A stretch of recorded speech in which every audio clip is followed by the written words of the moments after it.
그것들을 사모하되 특별히 예언을 하려고 하라. 방언을 말하는 자는 사람에게 하지 아니하고 하나님께 하나니 이는 알아듣는 자가 없고 영어로 비밀을 말함이라. 그러나 예언하는 자는 사람에게 말하여 덕을 세우며 건면하며 위로하는 것이요 방언을 말하는 자는 자기의 덕을 세우고 예언하는 자는 교회의 덕을 세우나니 나는 너희가 다 방언 말하기를 원하나 특별히 예언하기를 원하노라. 만일 방언을 말하는 자가 통역하여 교회의 덕을 세우지 아니하면 예언하는 자만 못하니라. 아멘. 오늘 말씀의 제목이 유익하게 사용되는가? 유익하게 사용되는가? 같은 물건이라도 어떤 사람에게는 유익이 되기도 하고 어떤 사람들에게는 피해를 주는 경우가 있습니다. 요즘 우리 옆에 건물 여러분 잘 아는 뭐죠? 뜨레줄 건물 거기에 이제 병원도 있고 그러거든요. 거기에 요즘 변압기가 3번 터져가지고 거기 굉장히 어렵습니다. 이 전기라는 게 굉장히 유익한 건데 그 유익함이 요즘 그 건물에 계속 유익하지 못해서 어려움을 겪고 있거든요. 물어봤어요. 의사 선생님한테 제가 이 약을 좀 처방받기 가봤더니 깜깜한 거예요. 그래서 의사 선생님 나와가지고 목사님 그러면서 얘기를 해주더라고요. 제가 목사인지 알거든요. 그래서 변압기가 터져가지고 고쳤는데 또 터졌다고 그러면서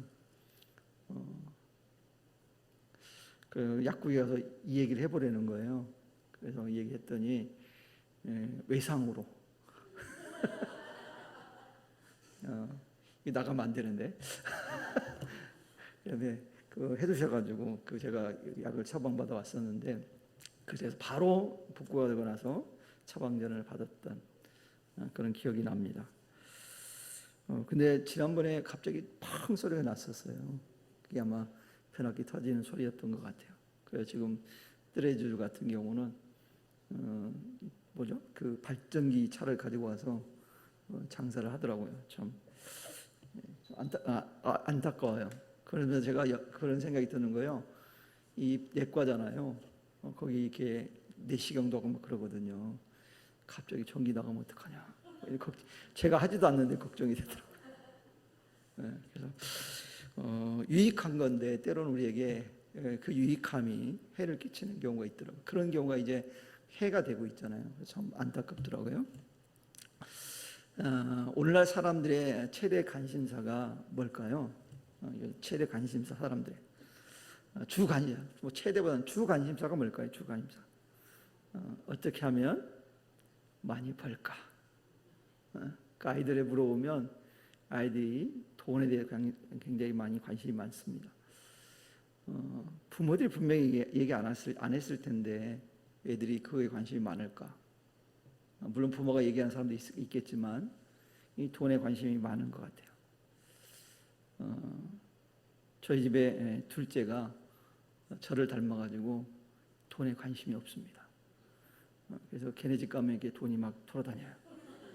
관심이 없어요. 그래서 제가 빼가지고 올까? 막 이런 유혹을 받아요. 유혹을 재지면 안 되잖아요, 목사가. 그래도 빼올 수는 없는데 막 널려져 있어요. 이렇게 관심이 별로 없더라고요. 우리 아들이 좀 둘째가 그런 성향이 있는데 요즘 사람들은 대부분 돈에 관심이 많습니다. 여러분도 돈 관심 많죠? 그걸 어떻게 알 수 있냐면 우리 성도들이 점심 먹고 나면 토스 합시다 막 그래요. 토스가 뭐예요? 그 10원을 벌겠다고 막 가던 사람도 붙들고 하고 가 막 이래가지고 최대 관심사기처럼 사실 사람들이 돈이거든요. 돈. 그래서 어떻게 하면 많이 벌까? 그걸 어떻게 할 수 있냐면 또 이 토스를 통해 내가 설명을 해드릴게.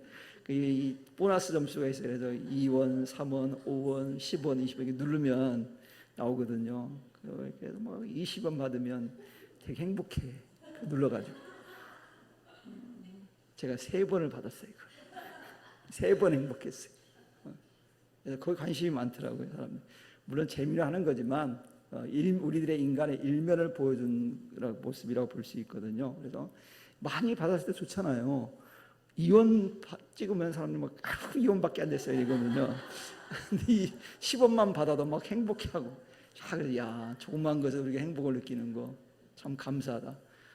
예수 믿는 사람 같아요. 그래서 그때는 10원 받는데도 행복해하는 거 보면, 그러면서 그런 생각이 드는 거, 우리가 길거리 지나가다가 10원짜리 떨어지면 잘 안 주는데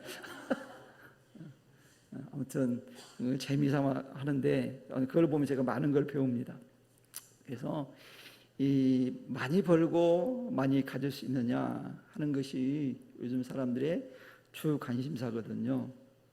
한마디로 말하면 이런 거예요.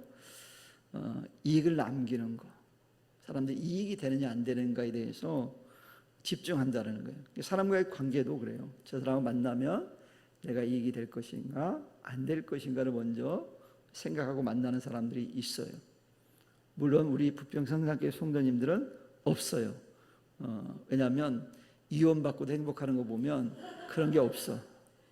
그래서 대부분 사람들은 이걸 추구하거든요. 저 사람 만나서 이익이 될 것인가 안 될 것인가, 여기에 관심이 많거든요. 그래서 어떻게 하면 유익될 것인가 보다는 많은 것을 소유하고 더 많이 가지려는 것에만 사람들이 마음이 집중되어 있는 경우가 많아요. 그래서 사람들이 그러다 보니까 마음이 어떨까요? 분주해요. 분주하다는 건 그걸 상징하는 거거든요. 그래서 많이 가지려다 보니까 분주할 수밖에 없어요. 제가 토스를 하니까 토스를 통해서 다 설명이 돼. 이게 사람들이 토스에서 많이 벌려면 어떻게 해야 돼요? 내가 손가락이 분주해야 돼요.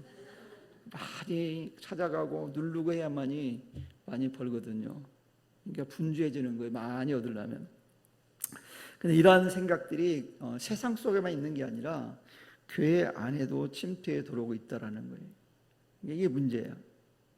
그래서 무엇인가 많이 가져야만이, 많이 있어야만이 정상이고 많이 가져야만이 제도인 것처럼, 성공하는 것처럼 사람들이 생각하고 있다라는 거예요. 세상에 들어서 많이 갖지지 않으면 실패했다 그러거든요.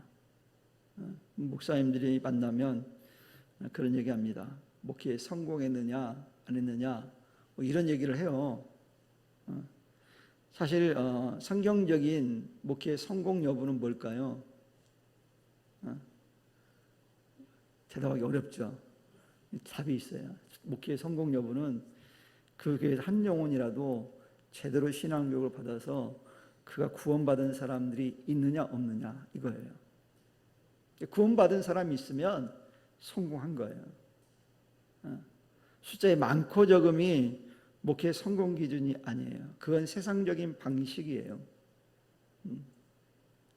그래서 교회도 성공했느냐 성공 안 했느냐 이걸 볼 때 뭘로 봐야 되냐면, 그 공동체가 정말 하나님의 영광을 위해서 주님의 나라를 위해서 애쓰고 있는 교회이냐 그렇지 않느냐 이걸로 평가를 받는 것이 맞는 거예요. 근데 세상은 그렇지 않거든요. 세상은요, 복의 개념도 우리가 말하는 것과 복의 개념이 다릅니다. 세상에서는 뭐예요? 많이 가지고 높은 지위를 얻고 그럼 성공했다고 보는 거예요. 근데 신앙 논리는 맞지 않아요. 만약에 세상 논리로 신앙적인 걸 적용하면 가장 불쌍한 분이 누굴까요? 예수님이에요. 예수님은 당신이 얘기했잖아요. 머리 둘 것도 없다고. 머리 대고 잘만한 것도 주님 없으셨대요. 우리 성도님은 다 집 있잖아요. 그러니까 여러분들이 예수님보다 훨씬 나아요. 그거 보면. 그럼 예수님보다 여러분이 성공했어요? 예수님보다 혹시 성공하신 분 손 들어보세요. 없잖아요. 그럼 안 맞잖아요, 논리에. 세상적인 논리로 보면 예수님이 가장 성공하지 못하고 가장 가난하게 살았기 때문에 축복받는 삶이라고 말할 수 없어요. 그리고 그뿐이겠어요? 예수님을 스승으로 삼고 정말 예수님을 위해서 따름으로써 가난하게 산 사람들이 있거든요. 그럼 그 사람들은 축복받은 게 아니라 저주받은 생이라고 말할 수밖에 없잖아요. 세상적인 논리로 따지면. 그런데 우리가 그들을 보고 뭐라고 그럽니까? 저 사람들은 성공한 사람이다. 축복받은 사람이다. 복받은 인생이라고 그렇게 얘기하잖아요. 말로만 하면 안 돼. 실은 그들이 정말 복받은 사람이잖아요. 저주받은 인생이 아니잖아요. 비록 세상에서는 가진 것이 별로 없었지만 그들은 진짜 성공한 사람들이잖아요. 정말 복받은 사람들이잖아요. 그러니까 여러분, 우리 자녀들이 예를 들어서 돈을 못 벌고 결혼도 못하고 집도 없고 그런데 예수를 잘 믿어. 너무 극단적인 예를 들었어요. 좀 때로는 극단적이어야 돼. 그래야지 대답하기 어렵거든요. 자, 그런 자녀를 보면 예수 잘 믿어. 주일 나가서 열심히 봉사하고 성가대도 하고 찬양대도 하고 반주도 하고 뭐 주일학 교사도 하고 얘는 열정이 넘쳐 중고등부 교사도 하고. 자, 여러분 성공했다고 그럴 거예요. 말을 못하겠네. 미친 X라고 그럴 거예요.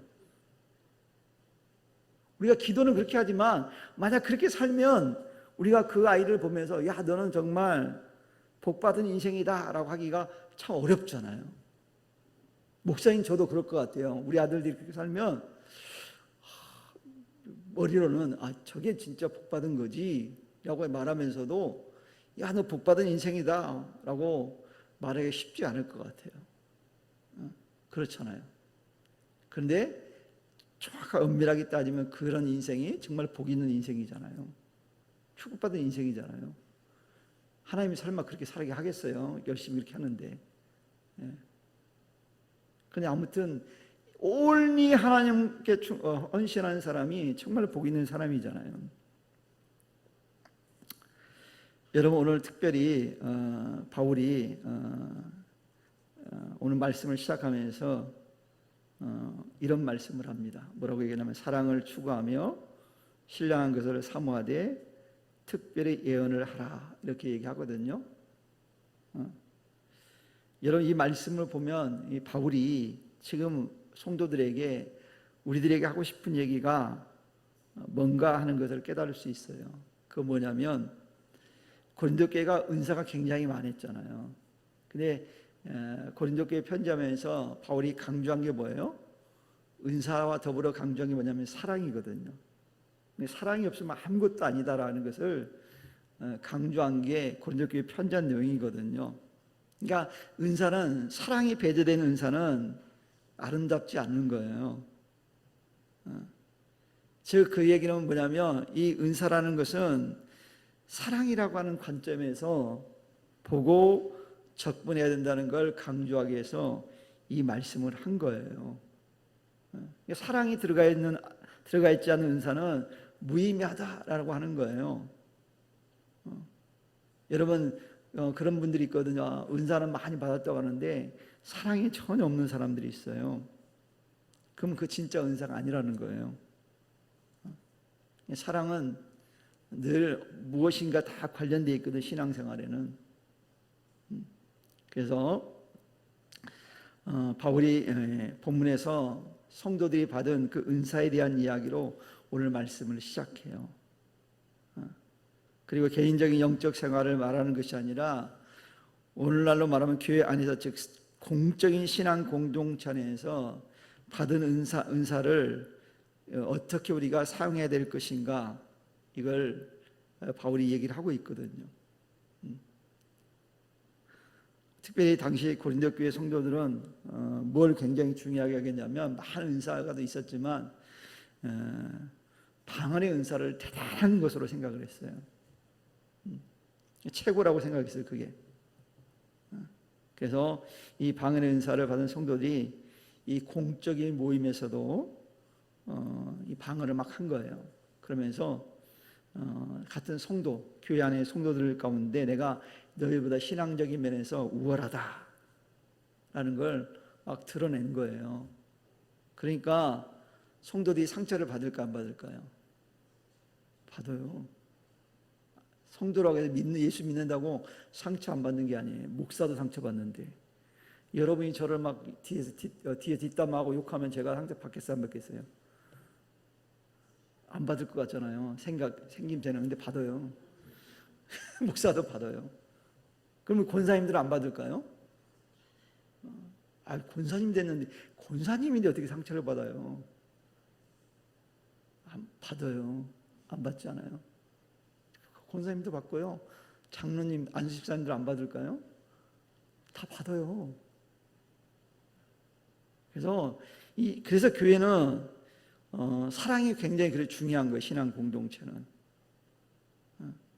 근데 고린도 교회는 방언받은 사람들이 막 공적인 장표를 함으로써 그걸 체험하지 못한 사람들에게 우월감을 막 표현했거든요. 그러다 보니까 상처 입은 자들이 있었어요.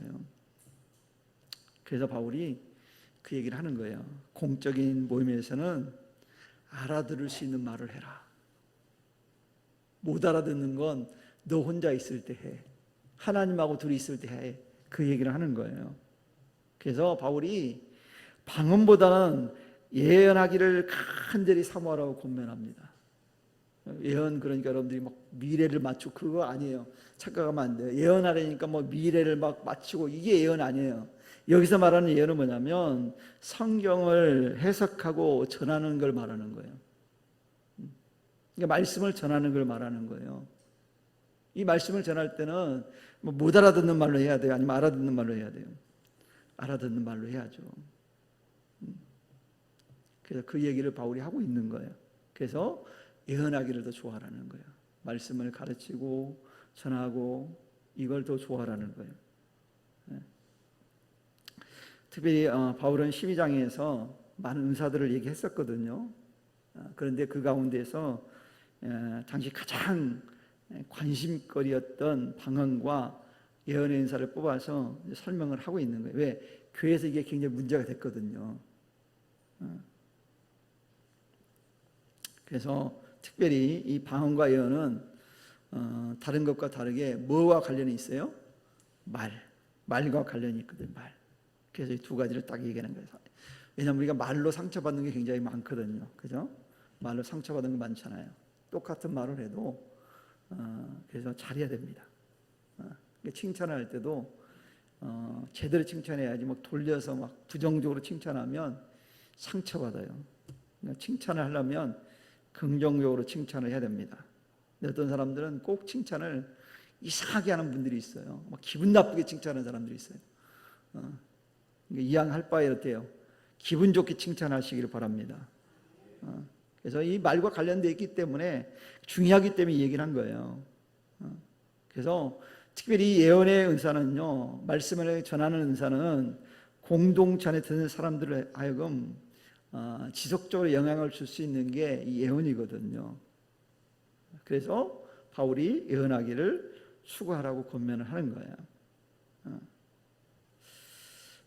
우리가 여기서 바울이 들려주는 이 말씀을 오해하면 안 되는 게 뭐냐면 바울이 예언을 굉장히 강조하다 보니까 잘못 받아들인 사람이 있어요. 어떻게 받아들이냐면 바울이 마치 방언하는 걸 무가치한 것으로 여겨서 거부해야 된다라는 것을 오해하는 경우가 있어요. 그런 의도는 절대 아니에요. 그런 의도가 아니라 모든 공적인 장소에서 어떻게 사용할 것인가를 얘기하는 거예요. 즉 상처 주지 않고 은사를 사용하는 방법을 말하게 이 얘기를 한 거거든요. 왜냐하면 바울이 방언에 대해서 이렇게 직접 말한 적도 있어요. 뭐라고 얘기했냐면 여러분 모두가 방언 말하기를 원한다 라고 할 정도로 바울도 방언에 대한 이야기를 한 적이 있거든요. 그러니까 바울이 방언을 부인하거나 거부하는 것이 아니라는 거예요. 이 바울이 여기서 강조하는 것은 방언이라고 하는 건 자신의 유익을 구하는 데는 유익하지만 다른 사람들이 알아들을 수 없기 때문에 상대방에게는 무익하다는 거예요. 그렇게 생각될 수 있다라는 거예요.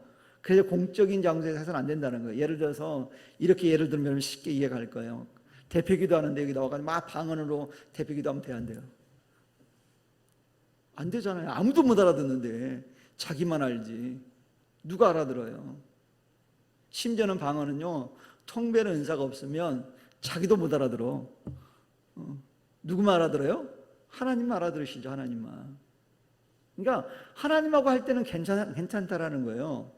근데 공개된 장소에서 이런 대표기도를 한다는 그렇게 할 때 해서는 안 된다는 걸 바울이 얘기하는 거예요. 유익하지 않으니까. 듣는 사람들이 자기에게 유익이 안 되기 때문에 하지 말라는 거예요. 반면에 예언은 어때요? 우리가 쓰는 언어라는 것이기 때문에 다른 사람들을 유익하게 할 수 있다는 거예요. 그래서 그 하라고 더 추구하라고 말씀을 하는 거예요. 그래서 바울이 예언을 강조하는 이유는 크게 두 가지 이유가 있습니다. 첫째는 뭐냐면 방언하는 사람은 하나님께 영으로 비밀을 말하는 것으로서 자신에게는 유익돼요. 반면에 예언하는 사람은 사람들에게 말하는 것이기 때문에 다른 사람들을 세워주고 그들을 격려하고 위로를 해줌으로써 교회를 이롭게 한다라는 거예요. 말씀을 전하는 건 성도를 이롭게 하고 교회를 이롭게 하는 거잖아요. 근데 방언하는 건 교회를 이롭게 하는 게 아니잖아요. 다른 사람을 이롭게 하는 게 아니잖아요. 자신에게 이로움이 있잖아요. 하나님과 직접적인 관계를 맺기 때문에. 그래서 고린도 교회 처음에 그들이 이 방언의 은사를 받은 사람들이 자신을 드러내고 자랑하는 일에 사용해서 많은 성도들이 상처를 입었기 때문에 바울이 이 얘기를 하는 거예요. 그리고 그게 전부라고 생각했어요, 그들은. 그리고 우월감에 빠져 있었거든요. 그래서 이런 방언은 사람의 영혼을 가르치거나 유익하게 하지 못했기 때문에 사도 바울이 예언을 더 추가라고 말씀을 한 거예요. 그래서 방언은 다른 사람이 못 알아들어요. 만약 청중들이 알아들을 수 있는 거라면 훌륭하고 좋잖아요. 근데 그렇지 않잖아요. 그래서 여러분 아무리 좋은 생각을 가지고 있다 할지라도 알아듣지 못하는 말로 하면 사실 무의미하거든요. 오래전에 이런 일이 있었습니다. 어떤 일이 있었냐면 일반 성도들은 성경을 볼 수 없을 때가 있었어요. 거룩한 거니까 일반 성도들은 성경 보면 안 된다고 그래가지고 일반 성도들은 성경을 안 줬어요. 성직자만 가지고 있어요. 성직자만. 그리고 설교를 할 때도요. 알아들을 수 있는 그 나라 말로 설교를 안 하고 강론한 게 아니라 뭘 했을까요? 사람들이 알아들을 수 없는 라틴어로 했어요. 여러분 제가 라틴어를 못하지만 만약 라틴어를 외워가지고 여러분 이 앞에 설교하면 여러분 어떻겠어요? 우리 목사님 드디어 맛이 갔구나. 그럴 거예요. 그러니까 아무리 좋은 말씀을 가지고 라틴어로 설교한다 할지라도 못 알아들으면 유익해요, 유익이 없어요? 전혀 유익이 없어요. 아무 쓸모없는 거예요. 그 이유가 뭐야? 알아들 수 없다는 것 때문이잖아요. 알아들어야 되는 거예요. 오늘날에 그래서 아무리 좋은 내용의 글이라 할지라도 우리들이 읽을 수 없거나 볼 수 없는 언어로 전해진다고 한다면 그 내용이 아무리 좋을지라도 무의미해요. 무의미. 요즘은 그래도 시대가 발전해 AI 시대가 발전해가지고 핸드폰 가지고 이렇게 모르는 영어도 문장이 나오면 딱 비추면 다 해석해서 나와요. 요즘 좋은 세상이에요. 외국에 전화 와도요. 요즘 나온 전화기는 이렇게 딱 누르면 버튼 한번 누르면 그 사람이 하는 말을 한국말로 알아들을 수 있어요. 사용 안 해보셨죠? 외국 사람이 할 일이 없으니까. 내가 설정하는 데 달라요. 내가 일본말로 설정해놓으면 일본말을 해석돼서 한국말로 드리고, 미국 사람하고 통하면 미국 영어로 해놓으면 그렇게 되고, 태국 다 돼요. 언어를 깔게 하면 다 어느 나라 언어든 다 돼요. 이런 시대에 우리가 살고 있어요. 그래서 여러분 예전에 이 말이 맞는 거예요.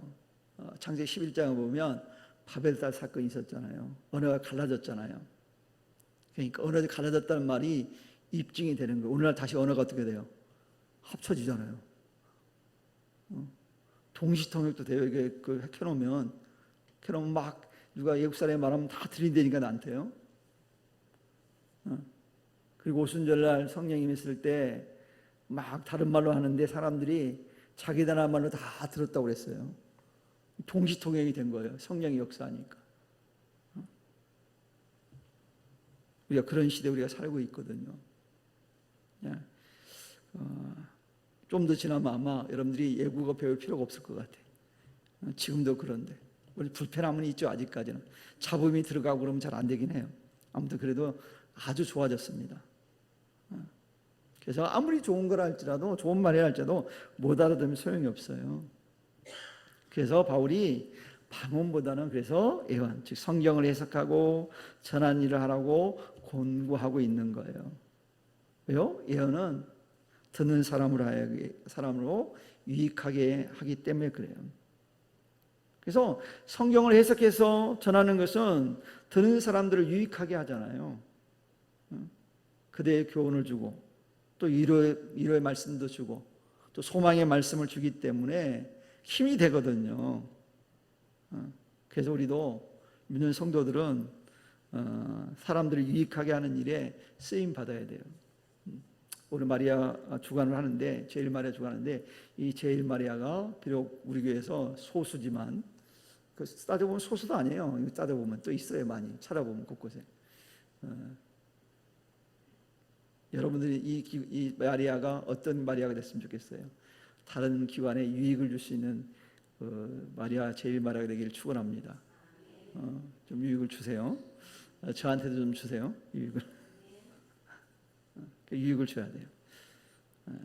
그래서 우리가 믿는 사람들이 행동하거나 말할 때 반드시 먼저 생각해야 될 게 있습니다. 그게 뭐냐면 유익이 되느냐 안 되느냐 생각해야 돼요. 이익이 되는가 안 되는가가 아니라 정말 이 말이 유익이 될까? 유익이 안 되는 말이라면 멈춰야 되는 거예요. 이 교회 공동체 안에서 우리가 말할 때 우리 공동체를 해치는 말이라고 한다면 여기까지 나왔다가도 여기서 멈춰야 되는 거예요. 근데 이걸 내뱉는 순간 어떻게 해요? 수도 담을 수 없잖아요.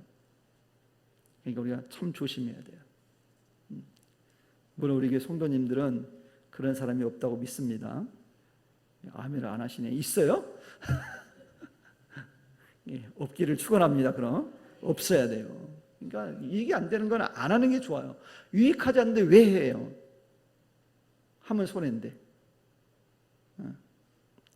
이런 태도가 진짜 바른 영적 삶의 태도거든요.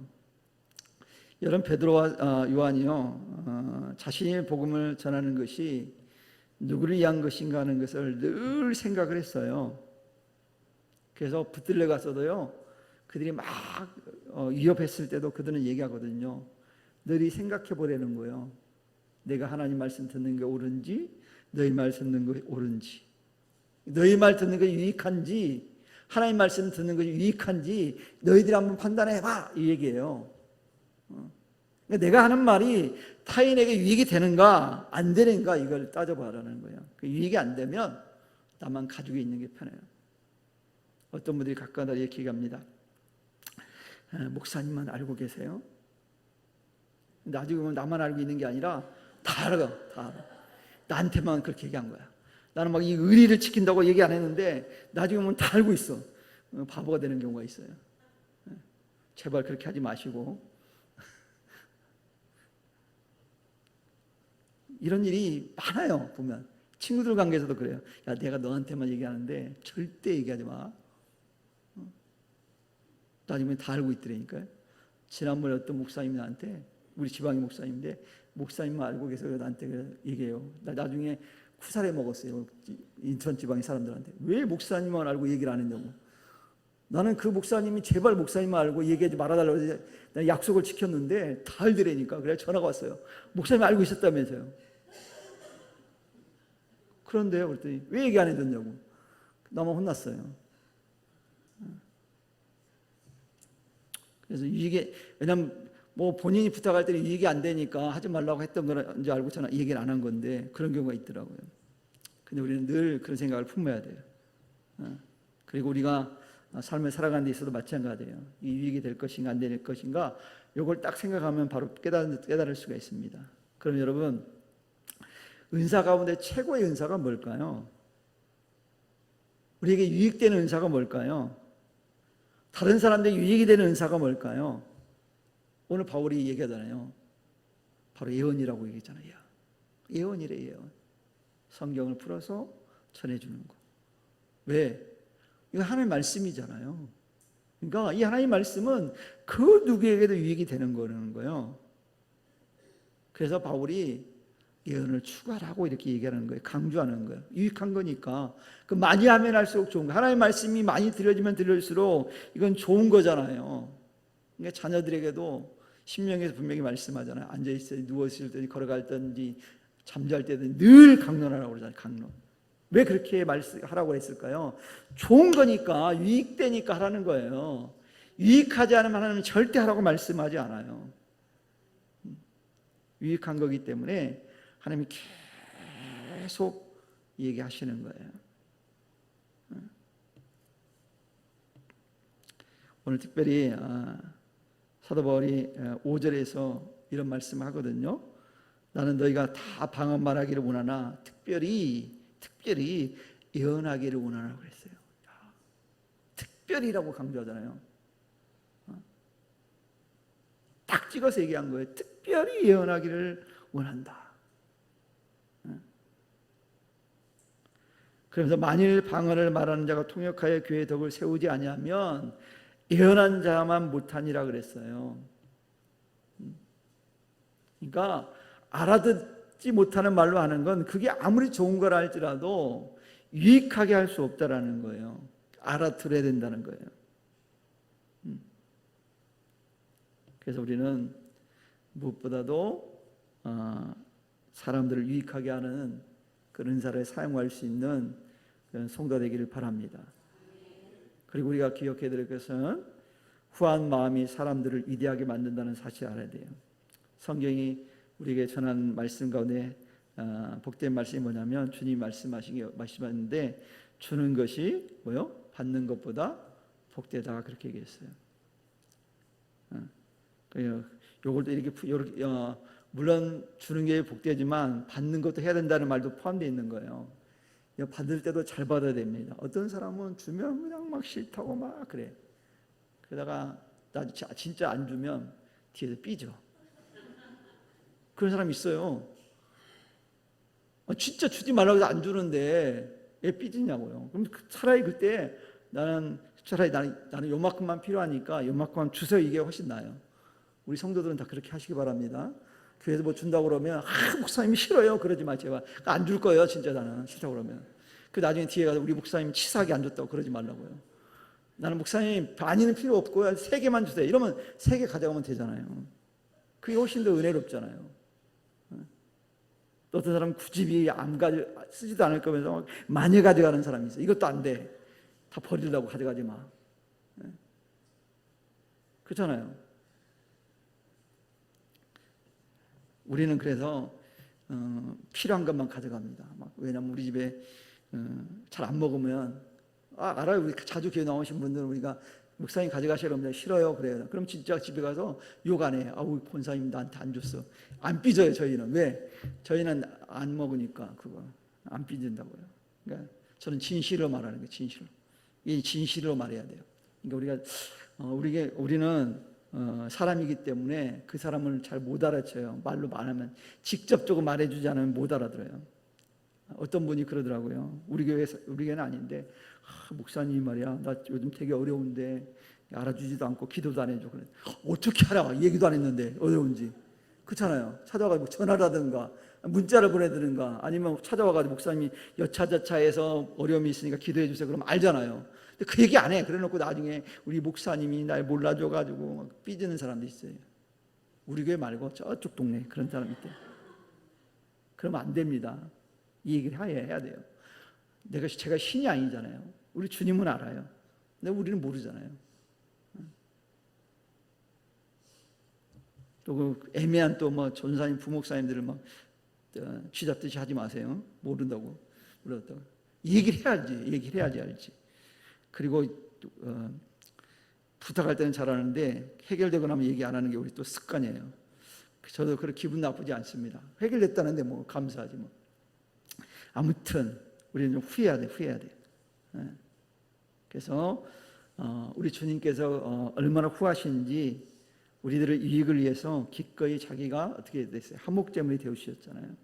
그래서 예수님은 이 땅에서 모든 걸 주셨어요. 심지어 주님 말씀하기를 흔들어 넘치도록 부어주신대요. 야, 막 흔들어가지고 그거 아시죠? 예전에 우리 어머니가 신부님이 막이 자루를 막 흔들래. 쌀을 넣을 때 그럼 또 들어가. 또 흔들래. 그럼 또 들어가. 그러거든요. 하나님 우리를 그렇게 주신대. 흔들어서 막 넘치도록. 얼마나 후하신지 몰라요. 우리 하나님은 엄청 후하십니다.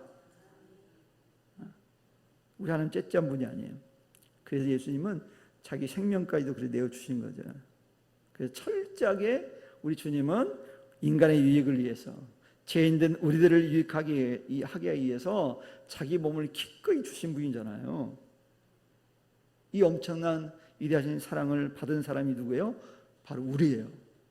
그러니까 여러분 자부심을 가져도 돼요. 여러분 그리스도인들은 프라이드가 있어야 돼요. 왜? 아니 예수님이 그 귀하신 하나님이 자기 목숨하고 우리를 바꿨잖아요. 이보다 귀한 존재가 우리잖아요. 여러분들 옆분은 하찮게 생각하지 마세요. 피로 주님 값주고 사셨어요. 여러분들 각자가 산 사람. 여러분 무시할지 모르지만 우리 주님 무시하지 않아요. 여러분이 저를 무시할지 모르지만 우리는 주님은 절대 우리를 무시하지 않아요. 왜요? 주님이 피로 값주고 샀는데 어떻게 우리를 무시하겠어요? 이처럼 주님은 우리가 유익되는 일이라고 한다면 목숨까지도 버려주시는 사랑을 주님이 하신 거거든요. 그러니 이 주님의 사랑을 받은 자들로서 주님이 살아갔던 삶을 살아가는 사람만큼 위대한 사람이 없거든요. 주님처럼 살면 그래서 위대한 거예요. 주님은 철저하게 자기 기쁨을 얻기 위해서가 아니라 우리에게 기쁨을 주기 위해 살으셨잖아요. 우리도 그렇게 살아야 돼요. 이게 성숙한 그리스도인의 모습이거든요. 그러기 위해서 우리가 후한 사람이 돼야 돼요. 관대한 사람이 돼야 돼요. 예수 믿는 사람의 최종 위치에서 가장 좋은 성숙한 모습은 뭐냐면 관대함이에요. 관대함. 우리 성도들은 우리 부평 성산교 성도들은 좀 관대해지기를 축원합니다. 다 받아들여주고 짜증을 내도 교회에 짜증을 내도 그래 저 집사님이 저 권사님이 일주일 동안 짜증난 일이 있었을 거야. 내가 이해해줘야지. 이렇게 받으시기를 축원합니다. 꾸지람하지 마시고 권사님 그랬어 힘들었겠다. 집사님 그런 일이 있었어 힘들었겠네. 뭐 이렇게 한마디 해주면 좋잖아요. 막 그딴 일을 가지고 막 기도해 뭐 이러면 안 돼요. 누가 기도할 줄 몰라? 교회 다니는 사람 기도할 줄 다 알아. 그 말 듣고 싶은 게 아니에요. 그죠? 기도 안 해서 그런 거야 권사님 막 그렇게 하지 말라고요. 우리 그런 사람들이 있어 가끔. 우리 교회는 없는데 저쪽 동네에 있더라고. 우리는 그렇게 하지 말고 그랬어 집사님? 나랑 그럼 오늘부터 기도하자. 이게 얼마나 좋아. 언어가 훨씬 더. 기도 안 해서 그가 아니라 집사님 그래? 힘들었겠다. 오늘부터 나랑 기도할까? 이러면 마음에 감동돼가지고 기도할 거 아니에요. 근데 막 책망하는 말로 기도 안 해서 그런 거야. 맨날 예배 빠지고 그래서 그런 거야. 자기도 빠지면서 실은 놀러갈 때 다 가면서 뭘 그런 소리 해. 자격 없어. 자기도. 자기 사람들은 자기에 대해서는 관대하거든. 자기를 대하듯만 다른 사람을 대하면 돼요. 성도들 가는 그런 우리 교회는 없는데 저쪽 동네 그러더라고요. 자기는 주일날 빠져놓고 다른 사람이 빠지면 막 책망해. 빠질 수도 있지. 뭘 그거 가지고 그래요. 네. 그렇잖아요. 여러분 아파가 죽겠는데 교회 올 수 없어요. 못 오잖아요. 근데 자기가 막 힘들어가 피곤해 목사님 피곤해서 못 왔어요. 그래 놓고 딴 사람이 피곤을 이기고 와야지. 막 이런 사람이 있어. 그러지 말자고요. 제발.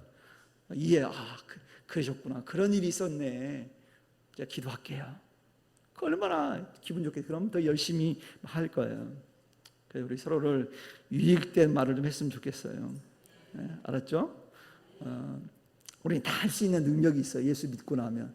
그러니까 앞으로 우리 교회 성도님들은 이런 성숙함이 좀 있었으면 좋겠어요. 그래서 바울이 고린도서 10장 24절에서 이렇게 말해요. 누구든지 자기 유익을 구하지 말고 남의 유익을 구하라 이렇게 말씀했어요. 이 마음 자세를 가지면 조금 전에 제가 말씀드린 것처럼 관대해져요. 관대. 그러니까 우리가 관대해지도록 노력해야 돼요. 그렇죠? 그래서 우리가 너무 이렇게 까칠하면 안 돼. 예수 믿는 사람들은 까칠함이 좀 없어야 돼요. 까칠해지지 맙시다. 우리 옆 사람 인사합시다. 까칠하게 살지 맙시다. 까칠하면 안 돼. 관대해야 돼요. 저도 최대한 관대해지려고 노력을 해요. 저도. 그래서 법의 마음으로 살지 않고 사랑의 마음으로 살려고 저도 노력하거든요. 우리 성도님들도 이 법의 마음을 가지고 사는 게 아니라 이 사랑의 마음, 즉 관대함으로 살았으면 좋겠어요. 우리 다 같이 관대합시다. 기도하겠습니다.